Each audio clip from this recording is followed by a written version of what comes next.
வணக்கங்க. ஜோதிடத்துல கோச்சாரம் அப்படிங்கிறது ஒரு முக்கியமான பகுதி.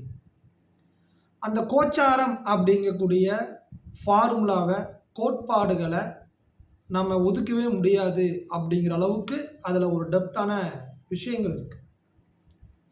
இப்ப கோச்சாரம் அப்படின்னா நெறைய பேர்த்துக்கு நினைவுக்கு வர்றது சனி பெயர்ச்சி, குரு பெயர்ச்சி, ராகு, கேது பெயர்ச்சிகள வச்சு நம்ம பார்க்குற மெத்தேடு தான் நினைவுக்கு வரும். பட் அதோட சேர்த்தி உங்களுடைய ஜாதகங்கள்ல நீங்க பிறக்கும் பொழுது உங்க கிரகங்கள், பாவங்கள் இருக்கும். அதோட கோச்சாரத்த இணைக்கும் பொழுது பலன்கள் இன்னும் தெளிவா வர்றத நீங்க பார்க்கலாம். இப்ப அதுல நான் பார்த்த சில ஜாதகங்களுடைய எக்ஸ்பீரியன்ஸ நான் சொல்றேன். ஒருத்தர் பார்த்தீங்கன்னா விருச்சிக லக்னம், கும்ப ராசி. இப்ப கோச்சாரத்துல வந்து பார்த்தீங்கன்னா, கோச்சார சனி வந்து கும்பத்துல இருக்காரு. அது 10வது பார்வையா விருச்சிகத்த பார்க்குது. அப்ப லக்னத்த பார்த்துட்டு இருக்காரு. சந்திரனை நோக்கி ராகு வந்துட்டு இருக்கு. இப்போ பூரட்டாதி நட்சத்திரத்துல அவர் பிறக்கிறாரு. மீனத்திலிருந்து ராகு உள்ள என்டர் ஆகுது. அப்ப இந்த இடத்துல வந்து லக்னத்தையும், அதே மாரி சந்திரனையும் டிரான்சிட் பிளானட் வந்து சனியும், ராகுவும் சந்திக்கிறாங்க.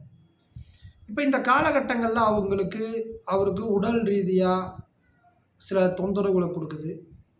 அது சார்ந்த மன ரீதியான குழப்பங்களையும், மன ரீதியான தாக்கங்களையும், போராட்டங்களையும் அதிகமாக கன்ஃப்யூஸையும் குடுக்குது. ஒரு பய உணர்வையும் கூட சில நேரங்கள்ல குடுத்துருது. நம்ம உடம்ப ஆரோக்கியமா வச்சிருக்கோம், எக்சர்சைஸ் பண்றோம், கரெக்ட்டான உணவுகள் சாப்பிட்டுருக்கோம், எந்த விதமான தவறான பழக்கங்கள் இல்ல. ஆனா நம்மளுக்கு இந்த மாரியான ஹெல்த்ல சின்ன சின்ன இஷ்யூஸ் வருதே அப்படின்னு ஒரு ஜர்க் ஆகுறாரு. அப்ப இந்த லக்னத்த சனி பார்க்கும் பொழுது, ராகு வந்து சந்திரனவோ, லக்னத்தவோ நெருங்கும் பொழுது, இந்த மாரியான ஒரு டிஸ்டர்பன்ஸு அந்த பிளானட்ட கிராஸ் ஆகுற வரைக்கும் குடுக்கும். இப்ப இதே டைம்ல வந்து உங்களுக்கு ஒரு வேள ராகு திசாபுத்தி, சனியினுடைய திசாபுத்திகள் நடக்கும் பொழுது, அதோடைய தாக்கங்கள் அதிகமா இருக்கும். இதுதான் லாஜிக். இப்ப உங்களோட ஜாதகத்துக்கு நம்ம வருவோம். இப்போ உங்க ஜாதகத்துல வந்து சனிங்கிற பிளானட் எந்த ராசியில இருக்குதுன்னு பாருங்க. இப்ப எனக்கு வந்து பார்த்தீங்கன்னா, சனி வந்து சிம்ம ராசியில இருக்கு. சிம்ம ராசியில வந்து மக நட்சத்திரம் 3 10 டிகிரி இருக்கு. இப்ப சனி எந்தெந்த வீட்ட பார்க்கும் அப்படின்னா, ரிஷப ராசிய பார்க்கும். 10வது பார்வையா 10 டிகிரிய பார்க்கும். 3வது பார்வையா துலா ராசிய 10 டிகிரிய பார்க்கும். இப்ப இந்த இடத்த எனக்கு நடக்கக்கூடிய திசா புத்திகள் ஏதாவது அந்த இடத்த கிராஸ் பண்ணும் பொழுது, எனக்கு சாதகமான ஒரு சூழல கண்டிப்பா ஏற்படுத்தாது. நான் ஒரு பக்கம் ஒர்க் பண்ணலாம், சுயதொழில் பண்ணிட்டு இருக்கலாம், இல்ல அந்த டைம்ல ஏதாவது ஒரு டிராவல் பண்ணலாம், ஏதாவது ஒரு சொத்த பர்ச்சேஸ் பண்ணணும்னு நினைக்கலாம். அப்ப இந்த இடத்த இப்ப எனக்கு வந்து பார்த்தீங்கன்னா, புதன் திசையில செவ்வாய் புத்தி நடக்குது. அப்ப இந்த ரிஷப ராசிக்குள்ள புதன் உள்ள என்டர் ஆகும் பொழுது, அல்லது துலா ராசிக்குள்ள புதன், செவ்வாய் என்டர் ஆகும் பொழுது, சனியினுடைய பார்வைக்குள்ள வரக்கூடிய அந்த குறிப்பிட்ட நாட்கள் அல்லது மாதங்கள், ஒரு குறிப்பிட்ட பிரச்சனைகள அந்த இடத்துல உருவாக்குது அப்படிங்கிறத நம்ம பார்க்குறோம். பிறக்கும் பொழுது அது நல்ல தொடர்பா இருந்தாலும் கூட, பிறந்த ஜாதகத்துல அது நல்ல காம்பினேஷனா இருந்தாலும் கூட, அது ஒரு விதமான அந்த காலகட்டங்கள்ல அந்த கிரக காரகத்துவ ரீதியா இப்ப புதன் அப்படின்னா, புதன்னா படிப்பு, குழந்தைகளா இருந்தா எஜுகேஷன். இப்ப நான் வந்து ஒரு சொத்து வாங்குறேன்னா, அங்க டாக்குமெண்ட்ல பிரச்சனை, சொத்துல வில்லங்கங்கள். புதனா இருக்கனால என்னுடைய கம்யூனிகேஷன்ல, என்னுடைய பேச்சுல, நான் அனுப்புற கொரியர்ல, நான் அனுப்புற மெயில்ல, நான் எடுக்கிற ரெக்கார்ட்ல பிரச்சனைகள் ஆகுது. இந்த மாரியான சில பிரச்சனைகள அங்க உருவாகுறத பார்க்குறோம். அது எனக்கு லக்னாதிபதியும் 10ஆம் அதிபதியா இருக்கிறதுனால, என்னுடைய உடலும், என்னுடைய தொழிலும் அங்க டிஸ்டர்பன்ஸ் ஆகுறத பார்க்குறோம். அப்போ உங்க ஜாதகத்துல சனி இருக்கக்கூடிய ராசியிலிருந்து 3வது ராசி, 10வது ராசிய எடுத்துக்கிட்டு, அந்த இடத்துல ஏதாவது ஒரு பிளானட் உங்களுக்கு நடக்கிற திசாபுத்தி அப்படிங்கிற பிளானட் அந்த இடத்த கிராஸ் ஆகும்போது வாட்ச் பண்ணீங்க அப்படின்னா, அந்த இடத்துல சில தொந்தரவுகள் ஏற்படுறத நீங்க பார்க்கலாம். என்னுடைய மாணவர் ஒருத்தரு காரைக்குடியில இருக்காரு. அவர் 2 நாளைக்கு முன்னாடி பேசும்போது, "சார் நீங்க எடுத்த திசாபுத்தியும், டிரான்சிட்டும் அப்படிங்கிற அந்த சப்ஜெக்ட் நான் பார்க்குற ஒவ்வொரு கிளையண்ட்டோட ஹாரோஸ்கோப்லயும் நான் பொருத்தி பார்க்குறேன். அது ஃபர்ஸ்ட் கிளாஸா ஒர்க் ஆகுது சார். அந்த குறிப்பிட்ட காலகட்டங்கள் நல்ல கிரக சேர்க்கையா இருந்தா நல்ல பலனையும், கெடுதலான கிரக சேர்க்கை டிரான்சிட்ல வரும்போது கெடு பலனையும் அது தருது அப்படின்னு சொன்னார்.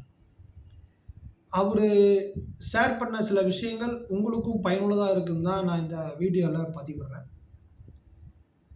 இப்போ உதாரணத்துக்கு உங்க ஜாதகத்துல வந்து சுக்கிரன் எடுத்துக்குவோம். இப்போ வந்து உங்களுக்கு வந்து மிதுன ராசியில சுக்கிரன் இருக்குது அப்படின்னு நம்ம வச்சுக்குவோம்.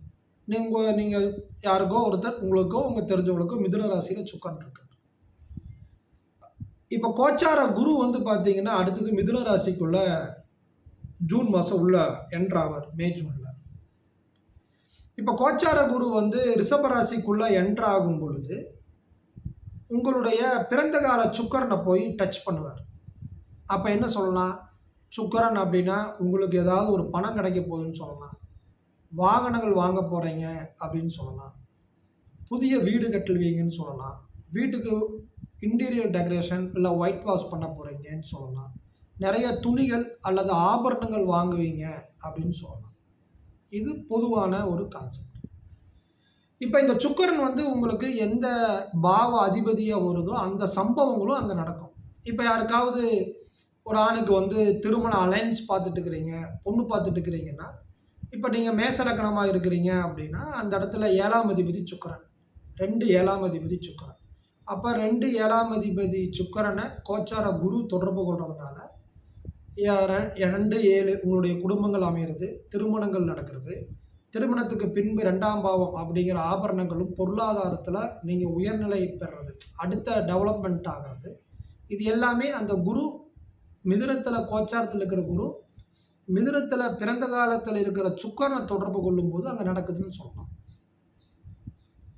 சரி, இப்போ ஆண்கள் ஜாதகத்தில் வந்து பார்த்தீங்கன்னா யாராவது மேசராசியில் கன்னி ராசியில் சனி இருக்க பிறந்தவர்கள், மேசராசியில் உங்களுக்கு சனி இருக்குது அல்லது கன்னி ராசியில் சனி இருக்குன்னு வச்சுக்கோங்க.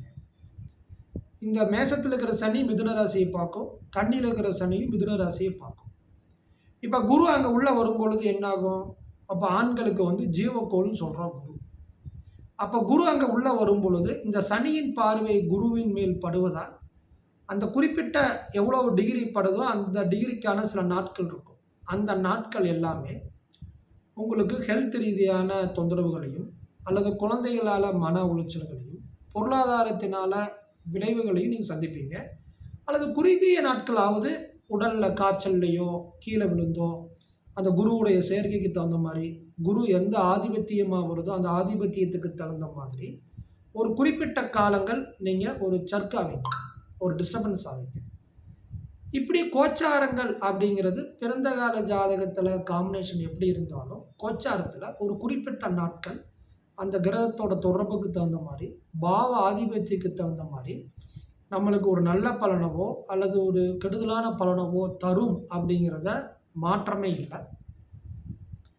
இந்த கோச்சாரத்தை நம்ம ஈஸியாக மேட்ச் பண்ணி பார்க்குற மாதிரி ஒரு சாஃப்ட்வேர் ஒன்று நாங்கள் பண்ணியிருக்கோம், ஆண்ட்ராய்டு சாஃப்ட்வேர்.